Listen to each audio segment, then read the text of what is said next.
Are you ready for the Word of God? Come on, church. Are you ready to receive the Word of God? Ready na ba ang ballpen?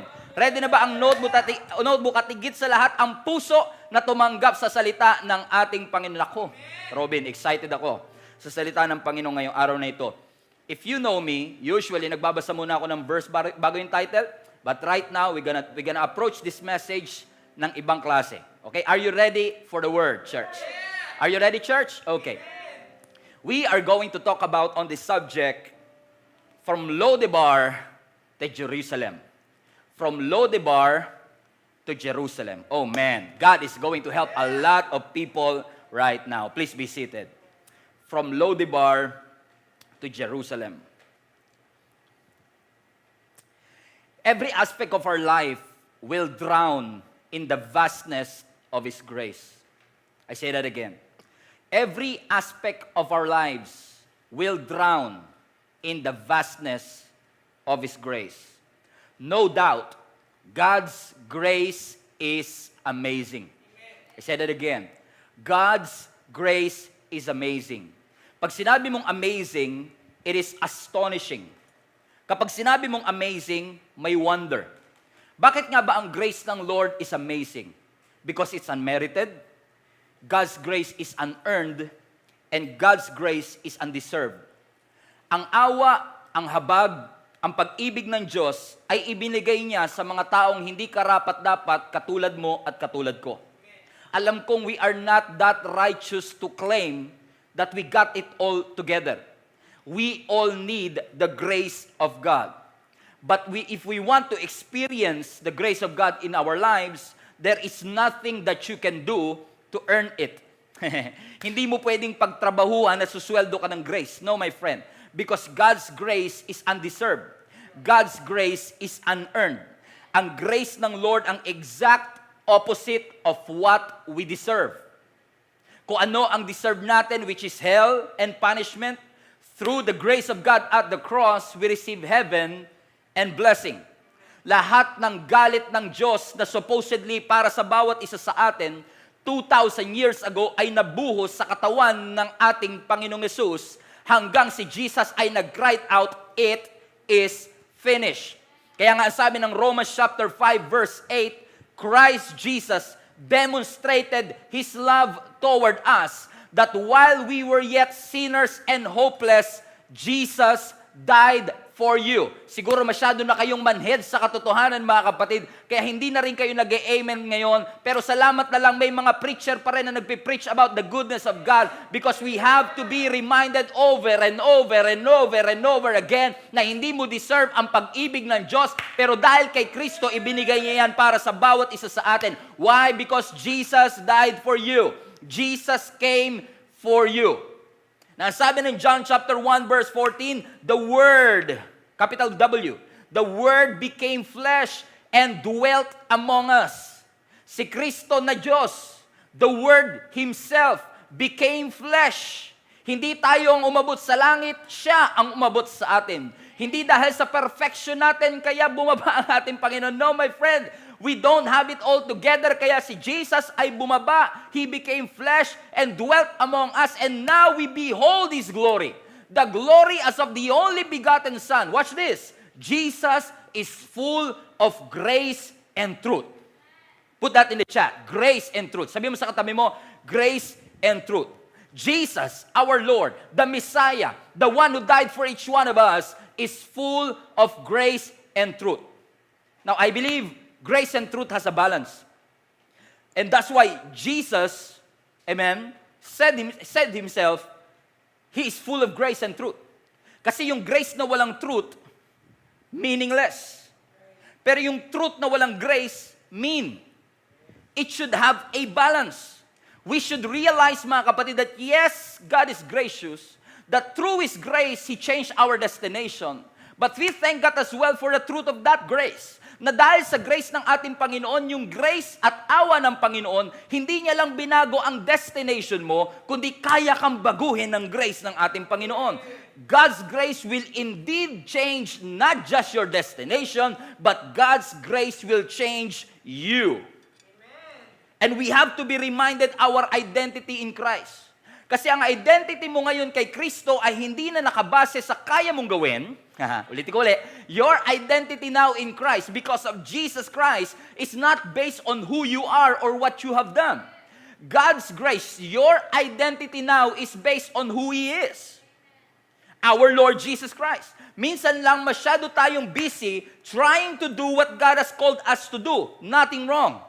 Pero minsan gusto mong gawin ang pinapagawa ng Diyos pero hindi mo muna na-realize kung sino ka sa harapan ng ating Panginoon. First things first. Kailangan ma-realize muna natin kung sino tayo sa harapan ng ating Panginoon kasi si Satan gagawin niya ang lahat to convince you that you don't have what it takes. Laging gagawin ni Satan sa iyo, bibigyan kanya ng kasinungalingan at sasabihin sa iyo hindi ka karapat-dapat sa ating Panginoon. But thank God for the grace of our Lord Jesus Christ. Our identity now is not based on what I can do, but it's based on who He is.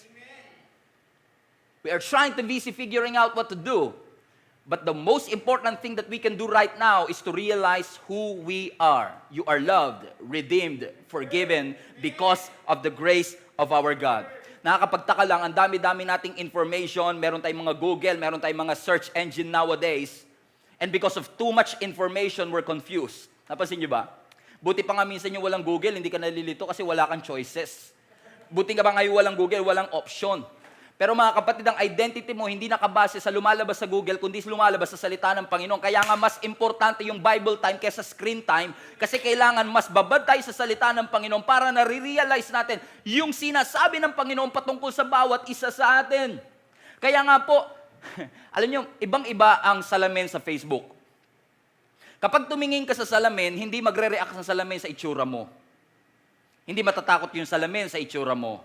Hindi matutuwa yung salamin sa itsura mo kung pogi ka at that time. Right? Walang feedback ang salamin, ang mirror. Pero ang Facebook, once you post your profile picture, babatiin ka, happy birthday. Once you post your profile picture, there will be an immediate feedback. Ang ganda mo. Ang ganda-ganda mo, ang sexy-sexy mo. Lagi may immediate feedback. Kaya ang mga tao mas gustong kuhanin yung kanilang identity sa Facebook kasi may immediate feedback.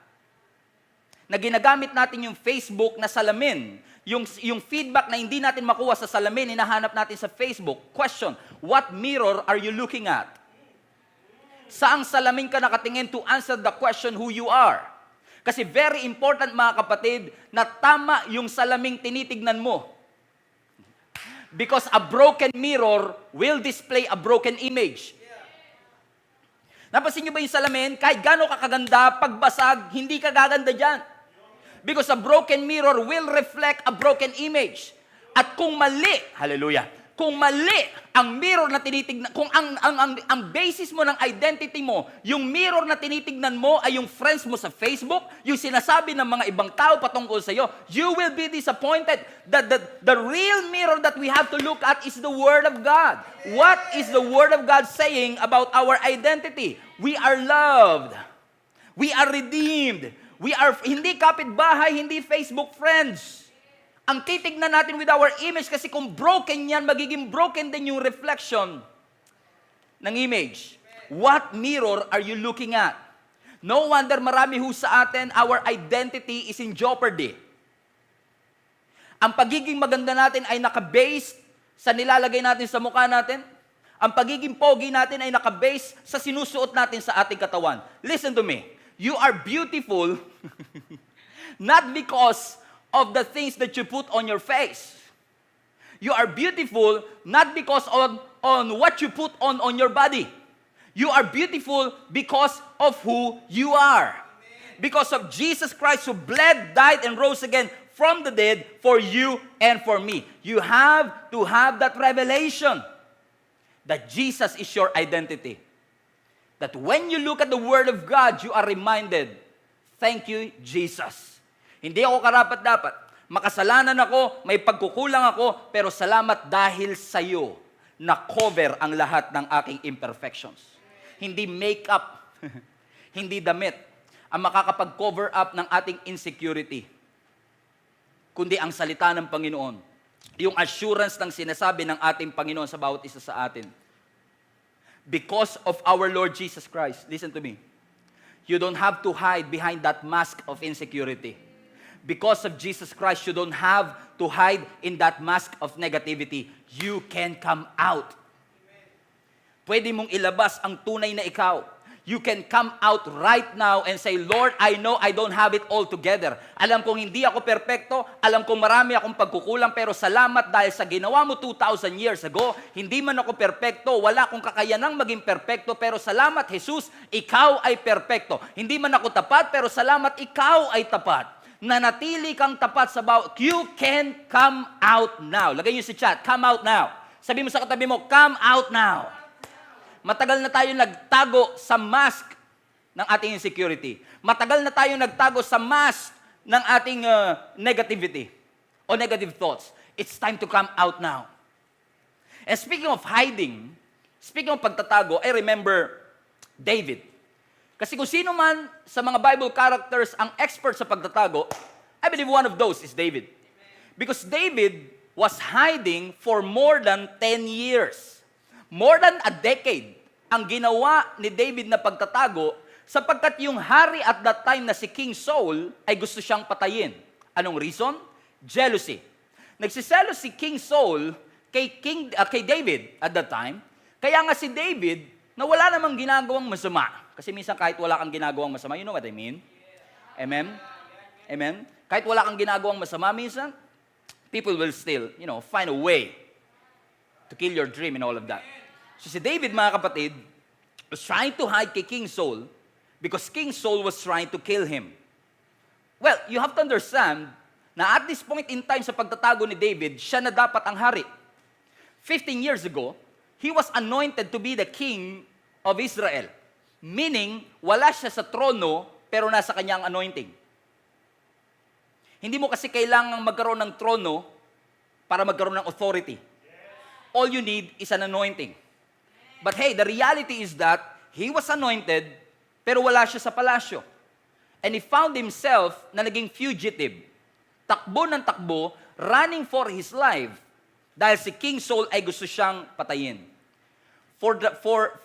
Sa pagitan ng 10 years at 15 years, even Bible scholars cannot really pinpoint kung gaano katagal, but between 10 to 15 years, nag-try na magtago si David until finally, pwede ba nating i-assume na 15 years para maximum? Until finally, after 15 years, Saul, the king, died. Now, King Saul was dead. Jonathan, David's best friend, was also dead. Yung mag-ama, si King Saul, si Jonathan, both are dead. And the next in line to be the king, obviously, the anointed one. Who is that? Si David. Finally, in 2 Samuel chapter 5, David became a king. But one thing that I really admire about David, kasi si David, nung namatay si Saul, umiyak siya. Si David hindi umiyak dahil sa tuwa. You know what I'm saying? Kasi yung umahabol sa kanya, namatay na, so ibig sabihin wala ng death threat sa kanya, pwede niya ikatuwa.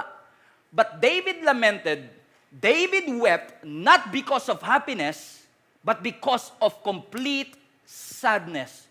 Ikinalungkot niya ang pagkamatay ni King Saul. Now listen, in case hindi niyo pa rin po gets hanggang ngayon, si Saul ang gustong pumatay sa kanya. Saul hunted him for more than 10 years, for over a decade. Saul hated David. Ayaw ni Saul si David. Pero nung namatay si Saul, si David natakbo ng takbo sa kanyang buhay. Instead na maging masaya, he wept. He lamented. Ikinalungkot niya ang pagkamatay ni Saul. Si Saul na gustong patayin si David, iniyakan ni David. I say that again. The very person that sought to kill David, he wept over him. You know what? That is the picture of our Lord Jesus Christ. The very city, Jerusalem, na nagkukrucify o magkukrucify sa Kanya, iniyakan ng ating Panginoon. A picture of our Lord Jesus Christ. David had every reason para maging masaya, pero he wept bitterly. Now the promotion comes. David now took the kingdom. He took over Jerusalem at that time. Well, historical context lang.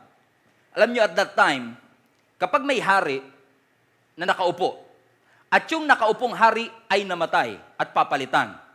Yung papalit na hari ay may karapatang patayin ang lahat ng kamag-anak ng dating king para masigurado niyang walang aagaw sa kanyang trono. Ulitin ko po ulit.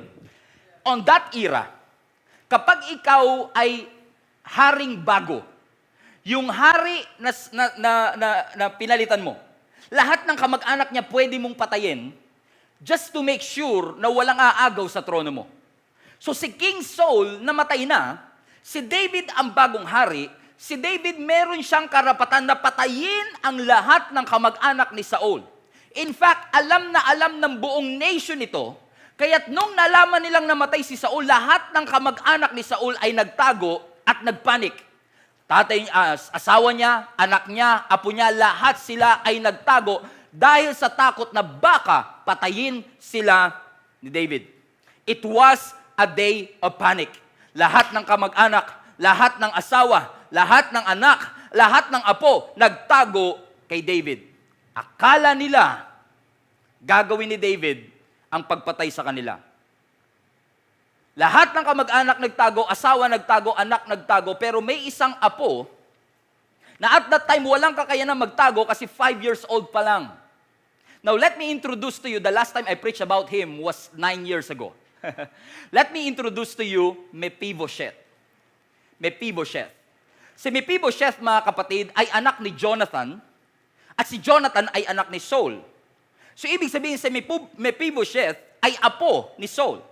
At since si Mephibosheth ay apo ni Saul, pwede siyang ipapatay ni David at this point. Are you still holding on to this? This is really important, mga kapatid, na makita natin. Amen? Ang sabi ng scripture, he was just 5 years old at that time. Anak siya ni Jonathan now. In case you don't know, si Jonathan po ay best friend ni David.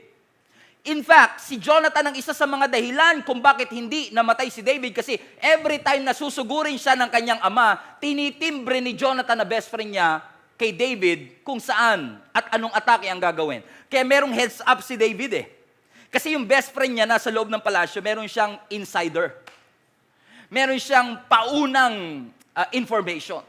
And this Jonathan, na best friend ni David, talagang close itong dalawang ito, na in fact, sabi ng description ng ibang translation ng Bible, their souls were knit together. Grabe yung kanilang samahan. Talagang hindi nila pinapabayaan ng isa't isa. At since si Jonathan supposedly ang pwedeng maging hari, kasi anak siya ni Saul, alam ni Jonathan is impossible kasi si Lord ang nagtalaga kay David para maging next king. Kung kaya si Jonathan, mga kapatid, alam niyang hindi siya ang susunod na hari, nagkaroon sila ng kasunduan ni David na ang sabi ni Jonathan at ni David, okay, best friend, alam ko naman, sabi ni Jonathan, pinaparaphrase ko na lang, alam ko naman na ikaw ang susunod na magiging hari. Pwede bang mangako ka sa akin na kung ikaw ang magiging hari, aalagaan mo ang aking pamilya?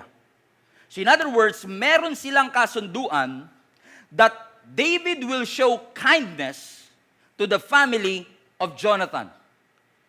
Okay, here you go. Ang anak ni Jonathan, Mephibosheth. Ishbosheth sa ibang translation. Ang anak ni Jonathan, 5 years old at that time. Pero nung nabalitaan, okay, ng mga kasama ni Mephibosheth, na namatay si Saul at ang kanyang tatay na si Jonathan, dahil nga alam nila papatayin sila ni David, lahat din sila ay nagpanik.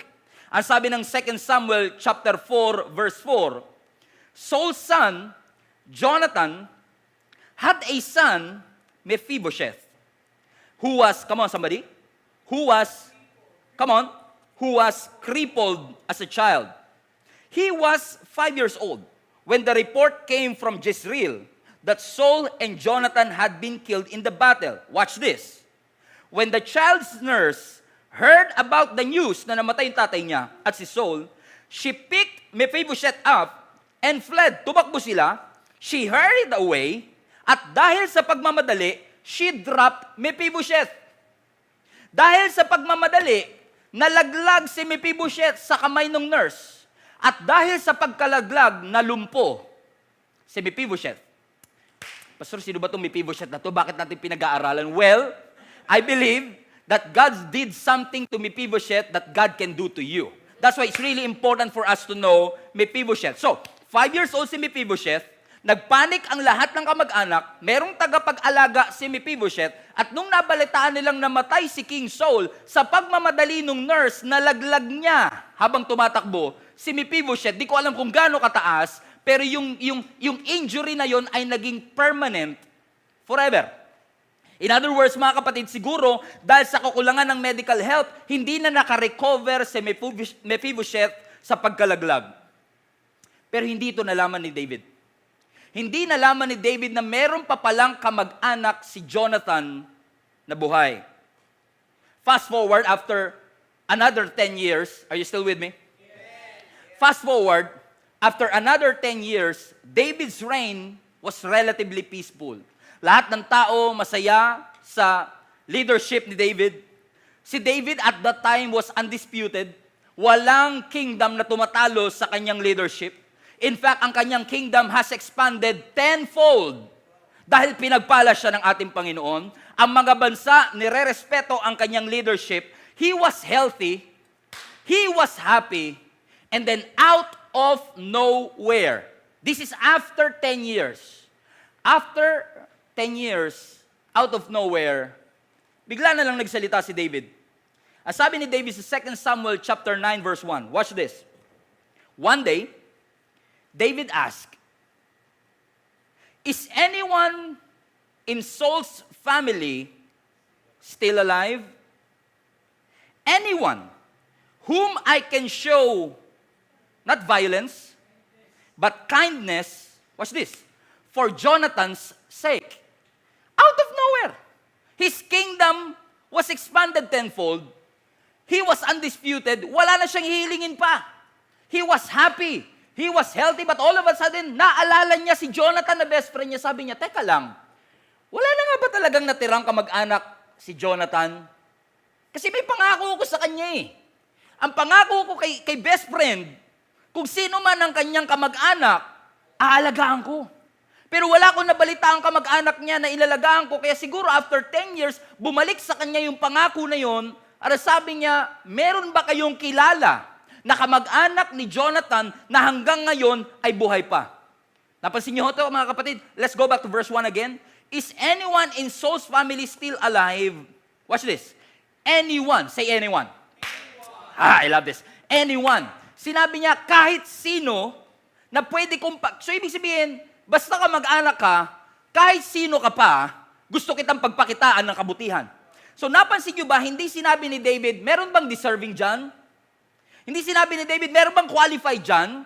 Hindi sinabi ni David, meron bang talented? Salamat na lang mga kapatid, kung ang Diyos magpapakita ng kabutihan sa atin, hindi ito nakabase sa talent natin, hindi ito nakabase sa qualification natin, hindi ito nakabase kung deserve tayo o hindi.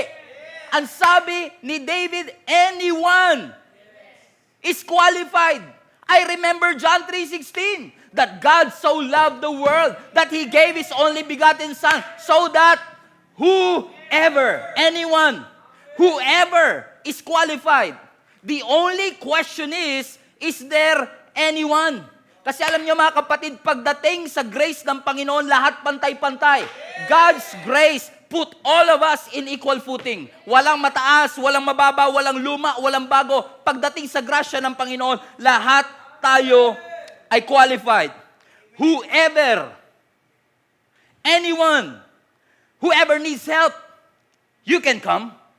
Whoever needs help, you can come. Whoever needs healing, you can come. Whoever needs salvation, come to Jesus. Whoever needs change in their lives, come to Jesus. Whoever needs freedom, come to Jesus. Whoever needs deliverance, come to Jesus.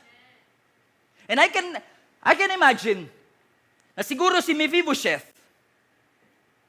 walang kaalam-alam sa nangyayari doon sa loob ng palasyo. And then, very interestingly, birang-bira kasi sa hari mangyari ito eh, na yung assistant ni Saul buhay pa. At nung nagtanong si David, meron pa bang kamag-anak si Jonathan, pinatawag niya si Ziba, Z-I-B-A, Ziba.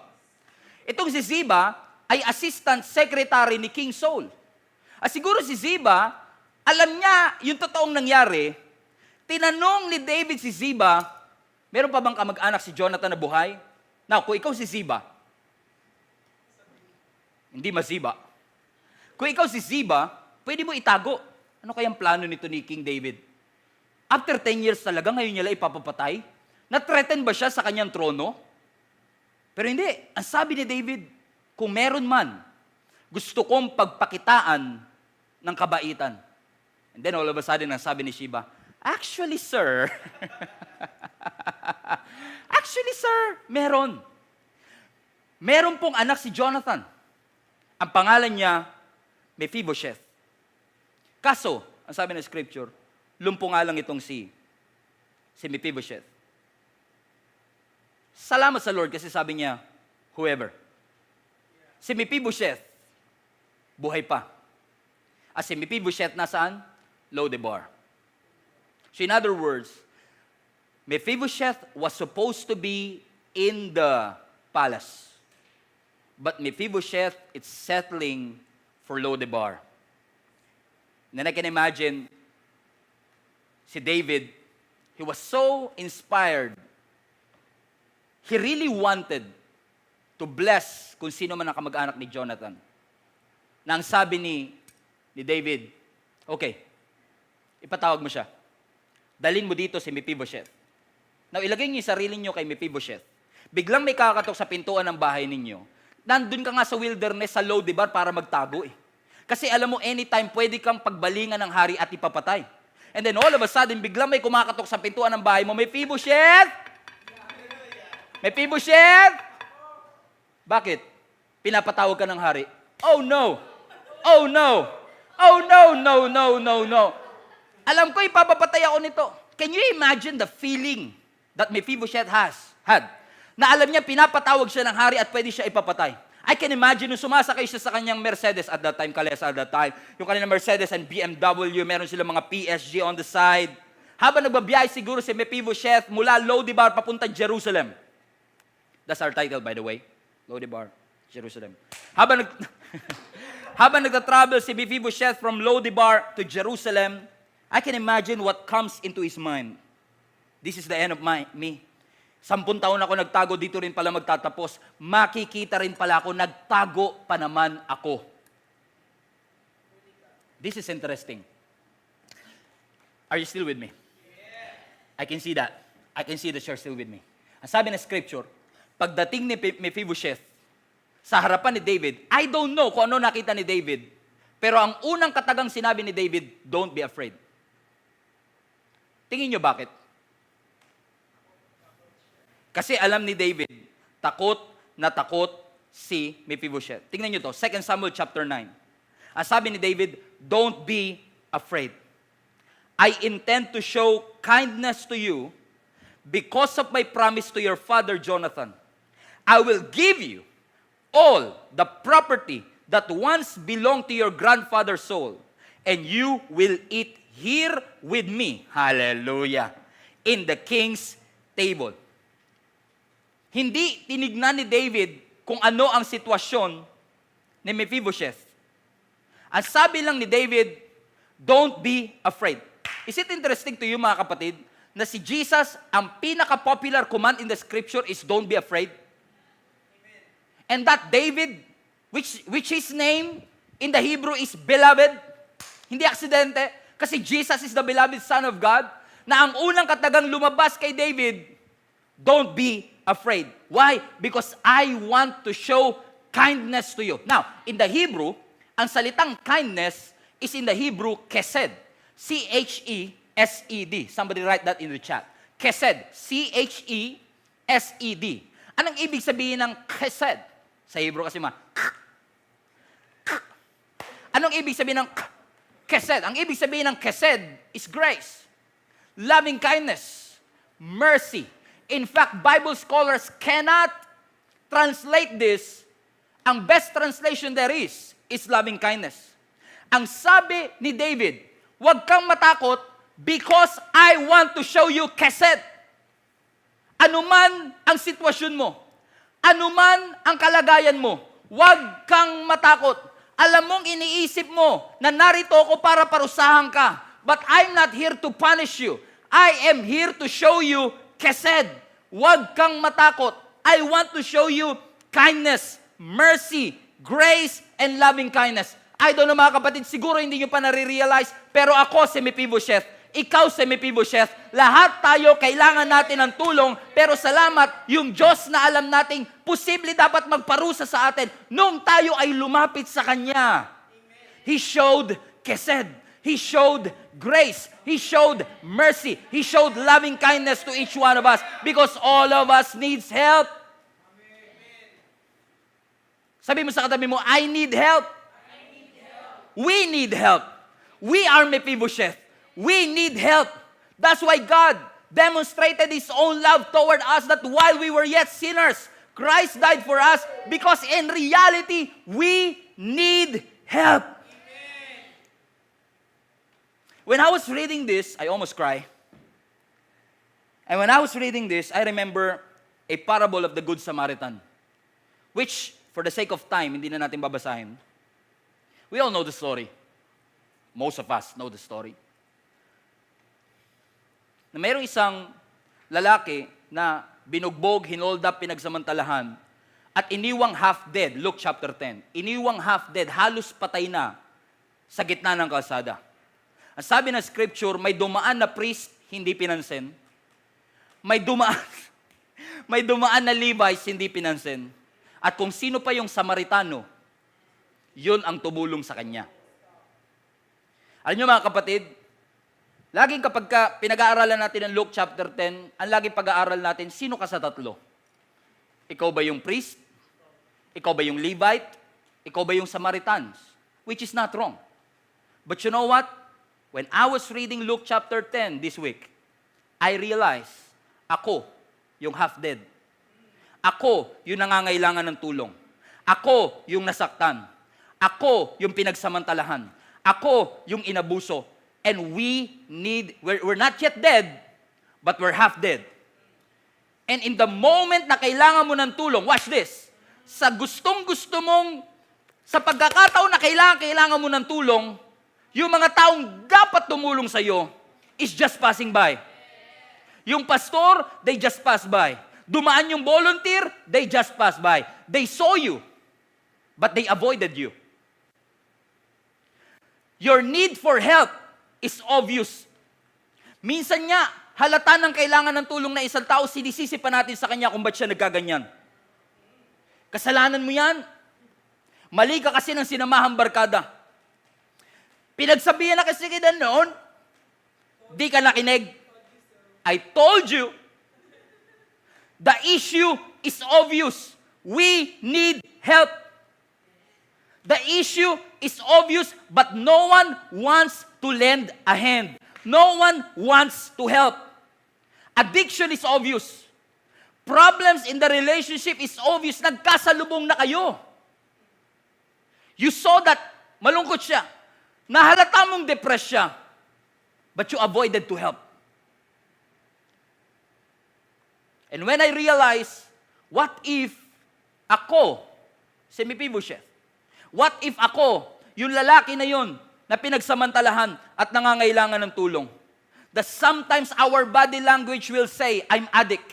Our body language will say, may problema kaming mag-asawa. But no one initiates to start the conversation. Because we are trying to avoid.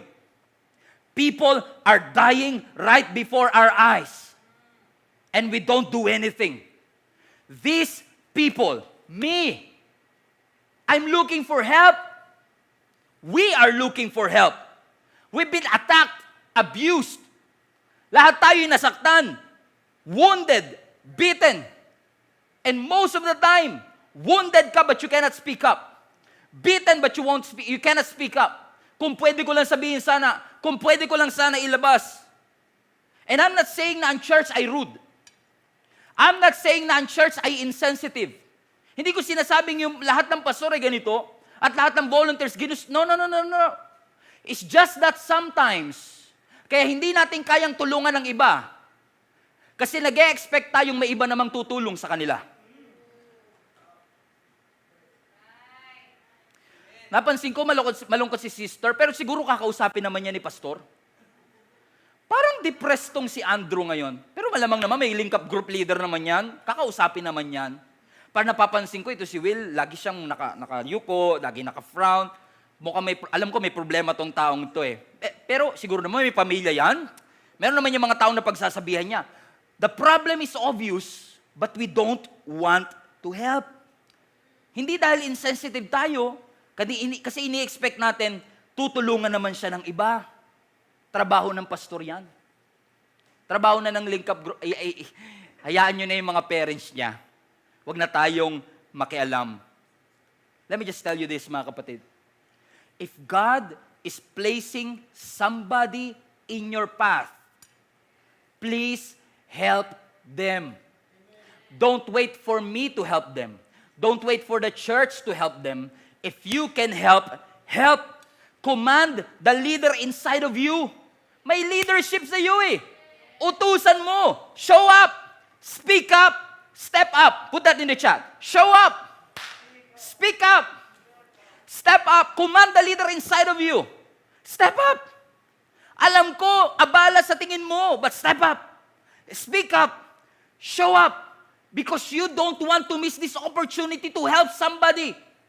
Because tayo din, katulad ni Mephibosheth, kailangan natin ng tulong, nagtatago tayo, pero salamat may isang tao na naglakas ng loob na sabihin sa atin, come to Jesus, whoever you are. Ano man na nagawa mo, you can come to Jesus because Jesus can show kesed in your life. All you need to do is to help somebody. Step up. Gisingin. Ang leadership na meron sa iyong puso at sabihin sa kanila, God can help you. Huwag nating hayaan, mga kapatid, na tayo po ang maging reason para ma-abort ang breakthrough at blessing sa buhay ng ibang tao. Do you remember yung pagpapakain ni Jesus sa 5,000 men? Approximately 15,000 people? What a miracle. Pero alam nyo bang muntik na hindi matuloy yung miracle na nakasulat sa all four Gospels? Dahil sa mga disciples? Remember that story? Buong araw nagsalita si Jesus, pagod na silang lahat. Gutom na ang mga tao, ang sabi ng mga disciples, wala tayong papakain dyan, Lord, pauwiin na lang na. Can you imagine this? These people needs help. Pero ang gusto ng mga disciples, pauwiin na natin sila. Because we cannot help them. Sabi ng mga disciples, we cannot feed them. Kahit isang taong sweldo, hindi kasya, sabi ni Jesus, no, you feed them. Huwag niyong pauwiin, help them. Nasa harapan nyo na eh. Tulungan nyo. The leader within us needs to be awakened. You are not the next leader. You are the now leader. Ang mga tao hindi abala. We don't see people as inconvenience because we don't see people as inconvenience because God did not see you as an inconvenience. Ikaw nga, kapatid, hindi ka naging abala sa Panginoon. Tayo si Mephibosheth. Kailangan natin ng tulong. God is looking for people that are willing to stop and listen and help. Is there anyone? Sabi ni David. Is there anyone na pamilya ni Jonathan na buhay pa na pwede kong pagpakitaan ng kabutihan? Meron po. Si Stephen. Si Adrian. Si Ermel. Si Mephibosheth. Yung nga lang si Mephibosheth, nasa Lodebar. Tunog pa lang, mababa na eh. Lodebar. Nasa Lodebar. Now, the secret, the revelation is in the Hebrew. Ang salitang Lodebar is a picture of wilderness. Dal. Actually, ang literal translation ng Lodebar is a place of no bread, no pasture, no provision. Kapag malayo ka kasi talaga sa presence ni Lord, lagi kang nasa Lodebar. Napansin niyo si Jonah nung tumatakas, nasa ibaba ng barko. Kapag tumatakas ka, lagi ka nasa baba. Lagi ka nakatago. Asa si Mephibosheth, supposedly nasa palasyo, asa si Mephibosheth, he was hiding. Ang literal translation ng Lodebar, house of bread. ini-invite. Watch this. Then David said to Sheba, get him. Dalhin mo siya. Watch this. David was inviting Mephibosheth from the place of wilderness to a place of peace. Bethlehem, Jerusalem, Bethlehem, house of bread. Lodebar, house of no bread. From no bread to bread. From wilderness to abundance. Alam kong matagal ka nang nagsettle, kakatago. Matagal ka na nagsettle sa iyong crippledness. Alam mo, feeling mo wala ka nang mararating. Magtatago na lang ako habang buhay. But David, the beloved, Jesus, is inviting you. Come with me. Lumabas ka sa Lodebar at gusto kitang dalhin sa Jerusalem. Don't be afraid. Let's go back to verse 7 again. Don't be afraid. Why? Because I intend to show you kindness. Say kindness. Say kindness, kindness, kindness. For the sake of your father, Jonathan. Gusto kitang pagpakitaan ng kabutihan. Now, listen. This Sir Bani Mephibosheth. Natulungan siya ni David? No. Hindi nga niya kilala si Mephibosheth. Until now.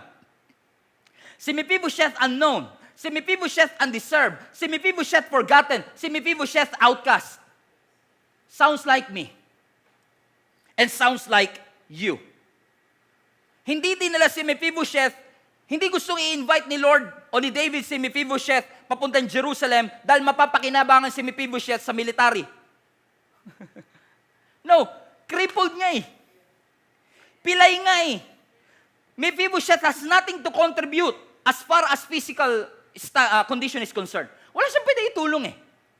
And yet, sa kabila ng wala kang pwedeng iambag, sa kabila ng iyong pagiging outcast, sa kabila ng iyong pagiging undeserved, David was inviting you, get out of your Lodebar. Kasi kahit na nasa Lodebar ka, hindi nagbabago ang pangako ng Diyos sa iyo.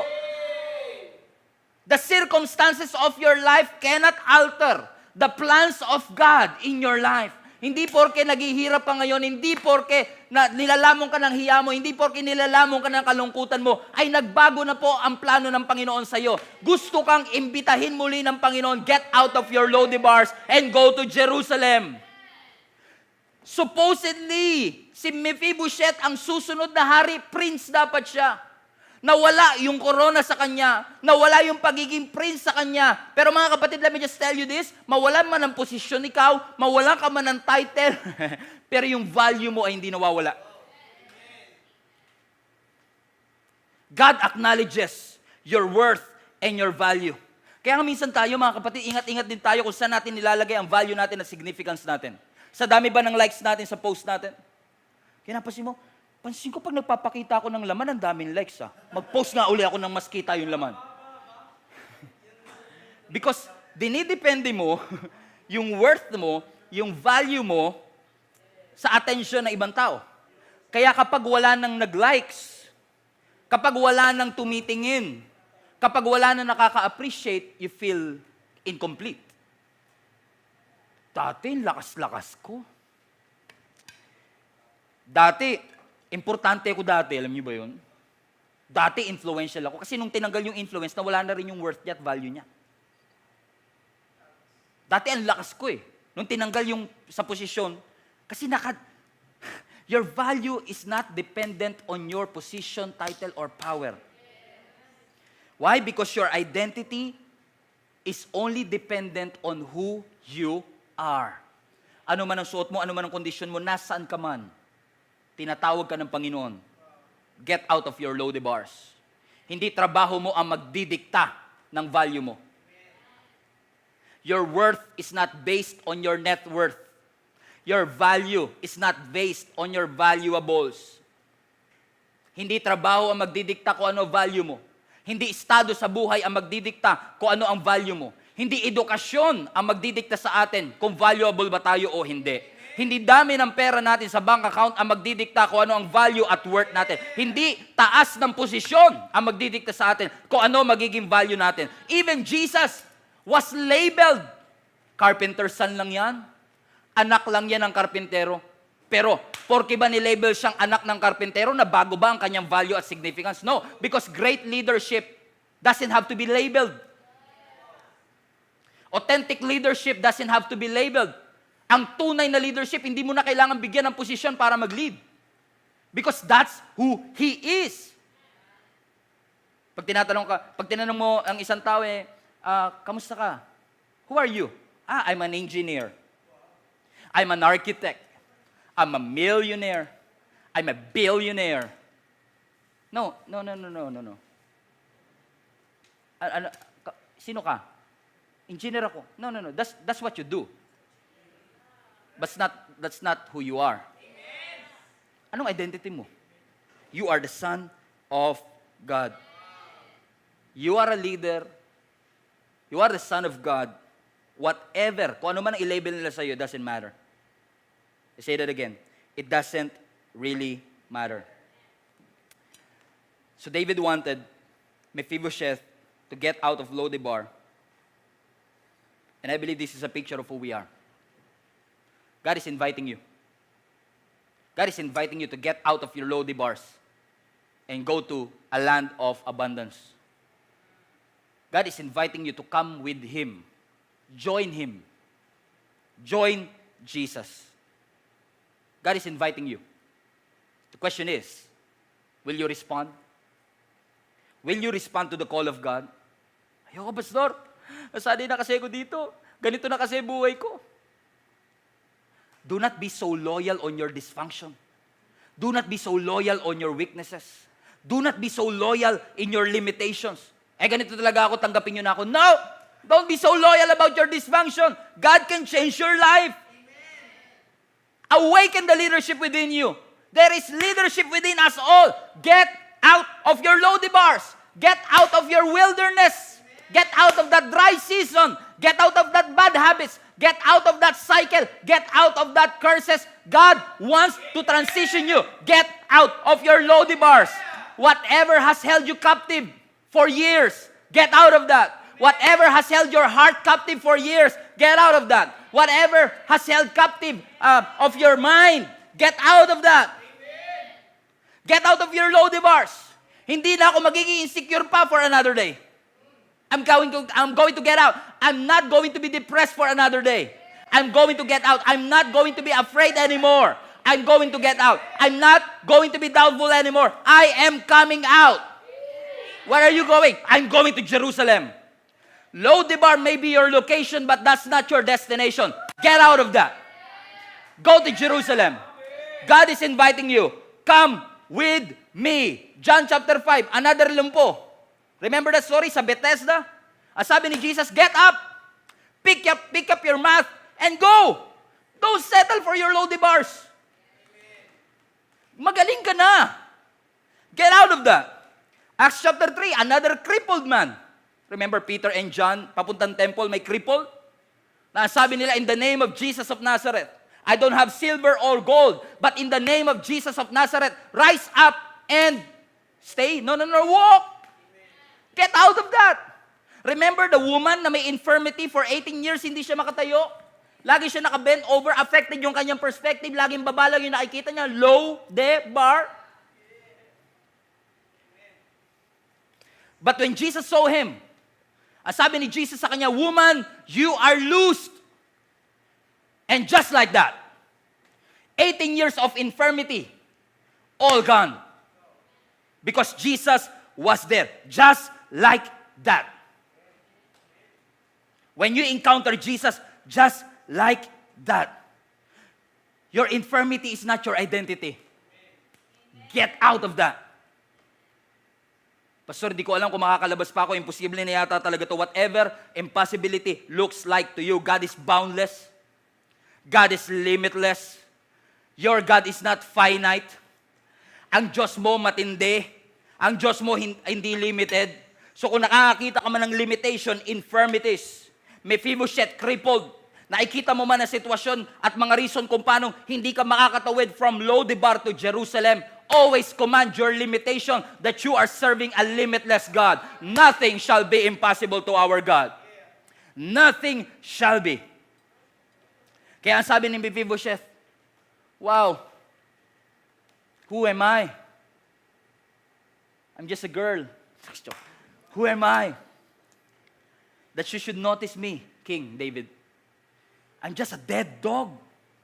Kasi nga, wala na siyang, tingin niya sa sarili niya, wala na siyang pag-asa. Wala akong pwedeng i-contribute. Wala po kayong mapapala sa akin. Lumpo po ako.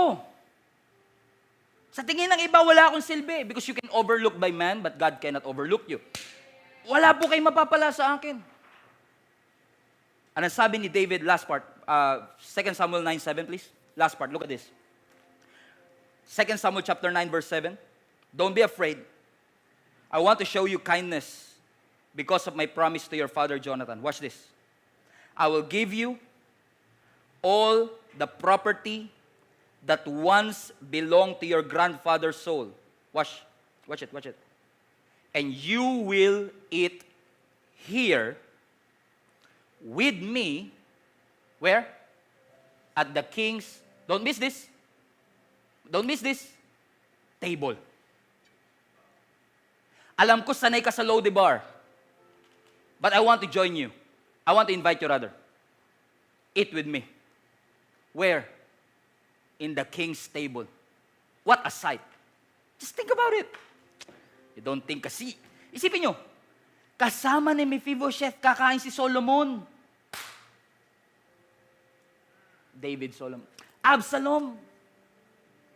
In one table, David, Solomon. Wow! What a sight. From Lo-debar to Absalom, to Jerusalem. From nothingness to having everything. Eat with me. Alam ko sa tingin ng iba, wala kang silbi. Sa tingin ng iba, wala kang mararating. Sa tingin ng iba, wala ka ng pag-asa. But I want to invite you. Eat with me. And watch this picture.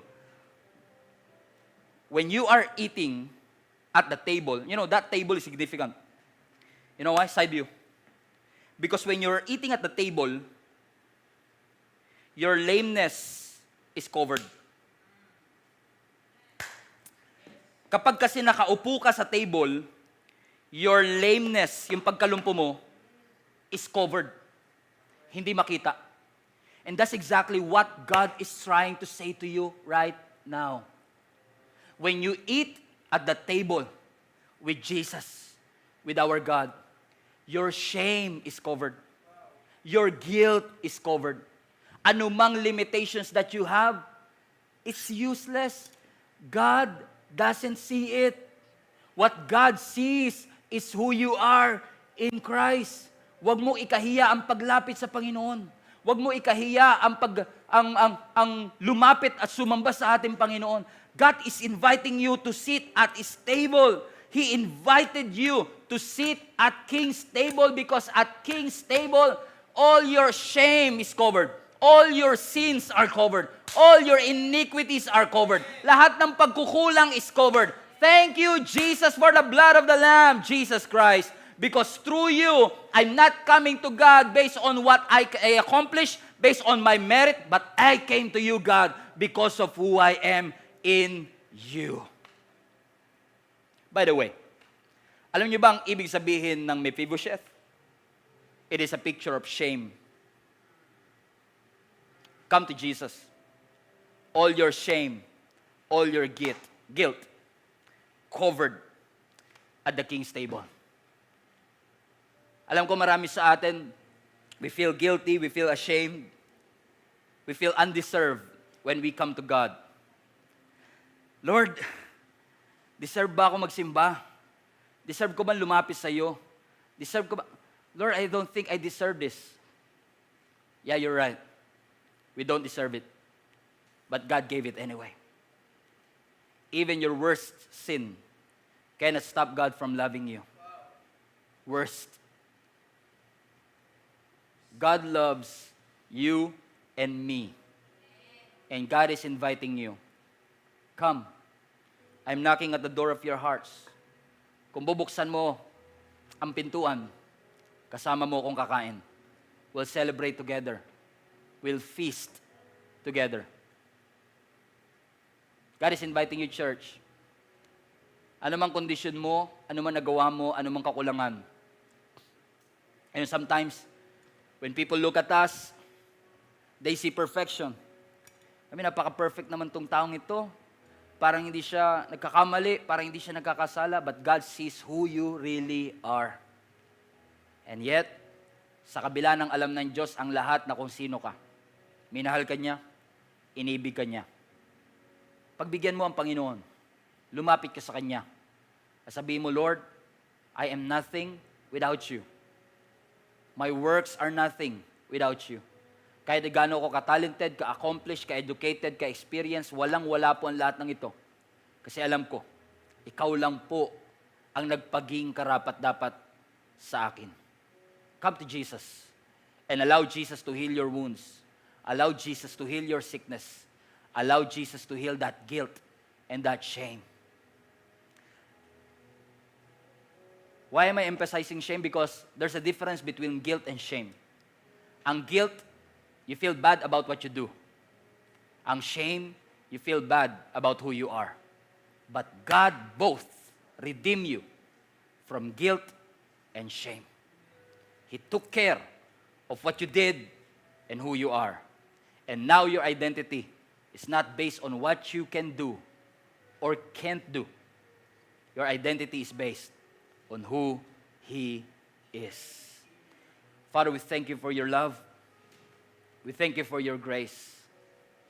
Salamat po, Panginoon, that we are now in the atmosphere of your amazing, astonishing, wonderful grace. Salamat, Panginoon, sa napakaraming pagkakataon that we failed, we messed up.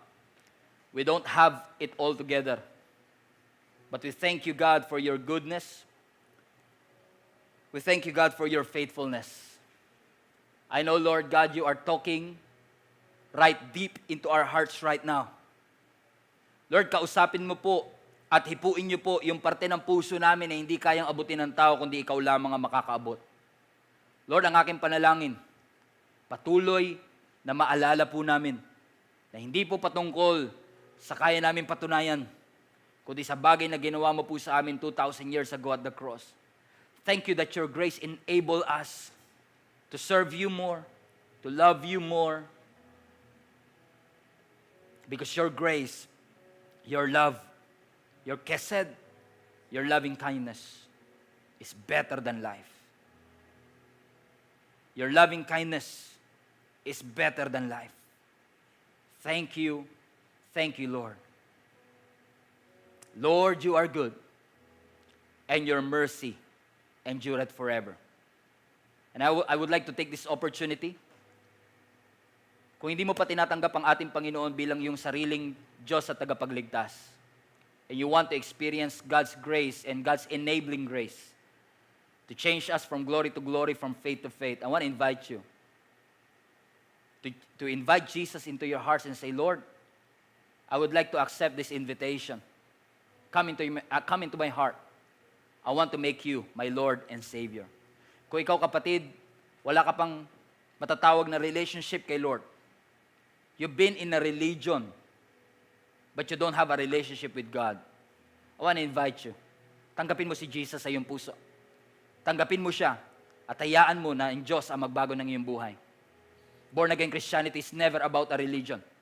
It's all about our relationship with God. Start a relationship with the Lord right now. Invite Him into your heart. Accept Him as your Lord and Savior. If you're willing to do that, please join me in prayer. Repeat after me. Lord Jesus, nagsisisi po ako sa aking mga kasalanan. Marami pong salamat sa iyong pag-ibig. Marami pong salamat sa iyong kagandaang loob. Panginoong Yesus, nagsisisi po ako sa anumang bagay na nagawa ko. Patawarin niyo po ako. Pumasok ka sa aking puso at ikaw ang maging Panginoon ng aking buhay. Sa pangalan ni Jesus. Amen. If you pray that simple prayer, I believe that you got born again. And I pray na patuloy mong palawigin ang pananampalataya mo sa ating Panginoon. Strengthen ang relationship mo sa Kanya. You cannot grow alone. You cannot grow in isolation. You need Jesus in your life. And if you're willing to step up your faith, level up your relationship with God, kung wala ka pa pong link-up group na sinasalihan, we have link-up groups from all over the globe. Literally. We have link-up groups sa Asia, sa Australia, US, Canada, Middle East, or Europe, there is always a group for you. And if you want to be part of that, please go to www.gsmnb.com/linkup. And our team will get back to you. Send us your information. And we will try to get back to you as soon as possible. Iko-connect ka namin with the right people here in Gia Kamanaba so that we're gonna help you grow in your faith. Come on, church, let us celebrate. Lahat ng mga tao na tumanggap sa ating Panginoon. Ang sabi ng Scripture, kung may isang tao na magbalik loob sa ating Panginoon, there is a celebration in heaven. Amen. There is a celebration in heaven just for you. Thank you, Lord. You gave your Son, your only Son, for each and every one of us. And right now... Hello guys, thank you so much for watching this video. Small favor lang before you leave, please do not forget to share this video to your friend. Sabi nga nila, sharing is caring. Hindi natin pwedeng i-underestimate ang kapangyarihan ng pag-share ng simpleng video na ito sa kanila. All you have to do is click that share button and you'll never know kung sino-sino ang pwede nating maabot. One more thing, if you can, please do not forget to subscribe to this channel para wala ho kayong ma-miss na kahit anong video or live stream every weekend. Alam nyo mga kapatid, napakabuti ng Diyos for we are able to reach out to you kahit nasa ibang parte pa man kayo ng mundo. If you want to support us and continue doing what we are doing, I would like to ask you to support this ministry. Give financially.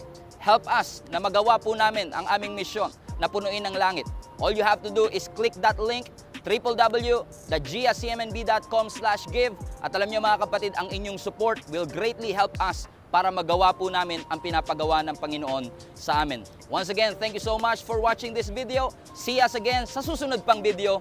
Lagi po niyong tatandaan, punuin natin ang langit and let's fight for our family. God bless you.